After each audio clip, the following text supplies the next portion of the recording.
Chères Ivoiriennes, chers Ivoiriens, mes chères sœurs, mes chers frères, chers amis de la Côte d'Ivoire, le 23 décembre 2023, il y a une quinzaine de mois, j'ai eu l'immense privilège, l'honneur d'être élu démocratiquement président du PDCI RDA, troisième président du PDCI RDA, après Félix Houphouët-Boigny et Henri Konan Bédié, avec plus de 96% des voix.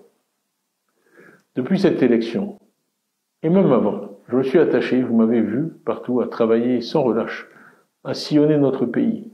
J'ai eu des dizaines, des centaines de rencontres avec toutes les couches socio-professionnelles du pays, toutes les catégories sociales, ethniques, pour développer un diagnostic réel et précis de l'état du pays et surtout, avec l'aide de tous les cerveaux du PDCI et au-delà, faire des propositions, développer un programme pour améliorer la santé pour tous en Côte d'Ivoire, pour donner à tous nos enfants l'éducation et les opportunités que l'éducation offre, les opportunités qu'ils méritent, pour que l'état de droit règne, pour que la paix règne, pour qu'on n'ait plus peur.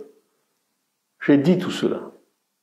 Et j'ai été très heureux la semaine dernière de voir que les militants du PDCI m'ont récompensé pour le travail que j'ai fait en m'accordant leur suffrage. On a eu 93% de participation, un jour de semaine, ce qui est très significatif.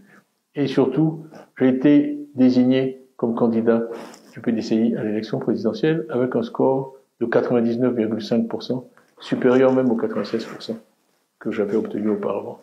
Et je ne vous cacherai pas que vraiment cela m'a fait très plaisir. Par ailleurs, j'ai eu l'honneur aussi d'être désigné par les présidents des partis d'opposition, de 25 partis d'opposition, comprenant Mme Simone Gbagbo, ancienne première dame de Côte d'Ivoire, M. Afine Guessan, ancien Premier ministre, M. Olegode, ancien ministre, et beaucoup d'autres, comme coordinateur de cette plateforme que nous avons nommée Coalition pour une alternance pacifique en Côte d'Ivoire, ce qui pour nous est très important. Le troisième élément que je veux noter, après ma désignation comme candidat, le leadership de l'opposition à travers la CRPCI, est quelque chose qui vient, en fait, que je viens de découvrir. Nous avions organisé un sondage avec une organisation de renommée mondiale pour connaître l'état de l'opinion aujourd'hui à quelques mois de cette élection présidentielle. Et les résultats sont disponibles depuis cet après-midi, en fait, par coïncidence. Et donc, ils indiquent un certain nombre de choses, mais je vais en relever deux. La première, c'est la popularité des leaders politiques, qu'on mesure traditionnellement en comparant les opinions favorables et les opinions négatives. J'ai l'honneur de vous dire que je suis en tête de ce sondage, et très largement, avec un solde très positif. Devançant l'ancien président de la République, M. Gbagbo, qui est deuxième dans ce classement. Nous allons diffuser tous ces résultats, vous y aurez accès, parce que nous croyons beaucoup dans la transparence. Mais le deuxième point qui est le plus important, c'est qu'on a demandé aux Ivoiriens, dans un deuxième tour d'élection présidentielle, entre M. Alassane Ouattara et moi-même, pour qui il voterait, et je l'ai emporté par 57% contre 41% pour M. Alassane Ouattara. Donc, plus de 15% d'écart. Donc, quand je dis que les Ivoiriens m'ont vraiment bien rendu l'effort que j'ai fait pendant ces derniers mois, je le dis sans hésitation et sans réserve. Alors, qu'est-ce qui se passe et qui m'amène aujourd'hui devant vous? C'est que j'ai appris qu'une décision de justice, tribunal de première instance, a décidé que je sois radié de la liste électorale, ce qui m'empêche d'être candidat à l'élection présidentielle. En fait, ce qui se passe, c'est que le pouvoir vient simplement d'éliminer, à travers un raisonnement juridique inique et incompréhensible, son rival le plus sérieux, ainsi que les sondages le démontrent. Ce n'est pas normal.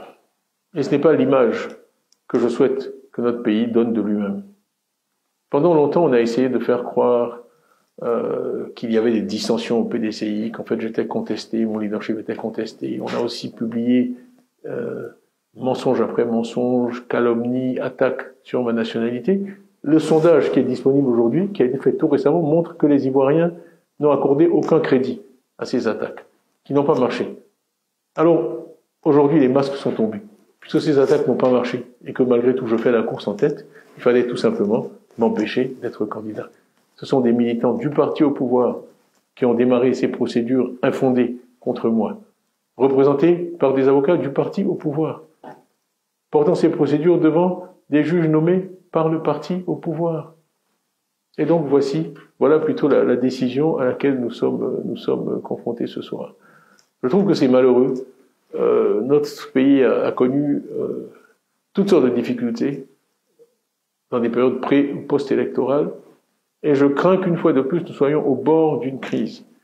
Le président Alassane Ouattara effectue son 3e mandat, dont certains contestent la légitimité sur le plan constitutionnel, et certaines sources nous disent qu'il envisagerait même d'en faire un 4e. Je crois que la conjonction de tous ces éléments crée un environnement dangereux, potentiellement dangereux pour notre pays. Et vous savez l'attachement que j'ai pour la paix, le rejet de la violence, la légalité. Cela dit, je n'accepterai pas cette radiation, parce qu'elle est injuste, injustifiée et incompréhensible. Le PDCI n'accepterait pas cette radiation. Et d'ailleurs, je remercie tous ceux qui, depuis cet après-midi, depuis que la nouvelle a été annoncée, m'ont envoyé des messages de soutien. J'ai été inondé de messages de soutien. Vraiment, merci. J'apprécie. Ça me fait chaud au cœur. Mais je tiens à vous dire en retour que je suis absolument déterminé à ne pas accepter cette radiation. Je suis absolument déterminé à me battre pour que les Ivoiriens puissent choisir librement celui ou celle qui doit les diriger parmi les 5 prochaines années. Je crois que tous les amis de la Côte d'Ivoire, nous-mêmes les Ivoiriens, la communauté internationale, doit peser dans ce sens. Le PDCI est uni derrière moi. Il n'y aura pas de plan B, il n'y aura pas de plan C. Nous voulons aller à cette élection représentée par le candidat que le PDCI s'est librement choisi, à 99,5% et de façon complètement transparente et démocratique. Donc, mon message pour vous ce soir, c'est merci pour votre confiance.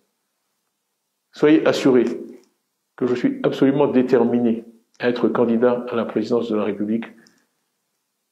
Le président Houphouët, je l'ai cité dans certaines de mes interventions passées, disait parfois, dans les moments graves, c'est une question de dignité, quand il voulait tracer une ligne rouge à ne pas dépasser. Eh bien, mes chères sœurs, mes chers frères, je vous dis ce soir, la possibilité pour les Ivoiriennes et les Ivoiriens de choisir en toute liberté, sans crainte, celui ou celle qui doit les diriger, eh bien, c'est une question de dignité. Vous pouvez compter sur moi pour mener ce combat, et je ne doute pas qu'à la fin de ce combat, vous me porterez, par vos suffrages, de façon démocratique et libre, à la présidence de la République, pour mettre l'homme, le capital humain au centre de notre projet, comme le PDCI vous l'a promis et comme je vous l'ai promis. Je vous remercie pour votre attention et je vous dis à très bientôt.